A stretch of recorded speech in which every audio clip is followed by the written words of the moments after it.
வணக்கம் நண்பர்களே, நான் உங்கள் தமிழன் கலைச்சிற்பத்திலிருந்து பேசுகிறேங்க. நீங்கள் இப்போ பார்க்கக்கூடிய இந்த சிலை நாங்கள் எப்படி தயாரிக்கிறோம் என்பதை காட்டுறேன், வாங்க பார்க்கலாம்.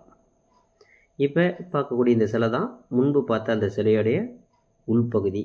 ஆமாங்க, இதுதான் அந்த சிலையினுடைய உடம்பு பகுதியின் உள்பகுதியில் நாங்கள் இப்படி தான் செய்கிறோம்.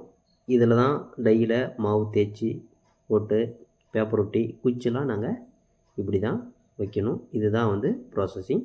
அடுத்தது பார்க்கக்கூடிய இந்த சிலை வந்து ஒரு சின்ன சிலையோட மாடலுங்க, அதுவும் செஞ்சுருக்கோம், நீங்கள் பார்க்குறீங்க.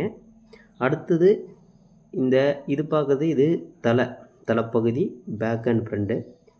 இதை ரெண்டும் காய வச்சு எடுத்து ஒட்டி தான் அடுத்தது ஃபினிஷிங் பண்ணி அடுத்து முழு உருவத்தை கொண்டு வரும்.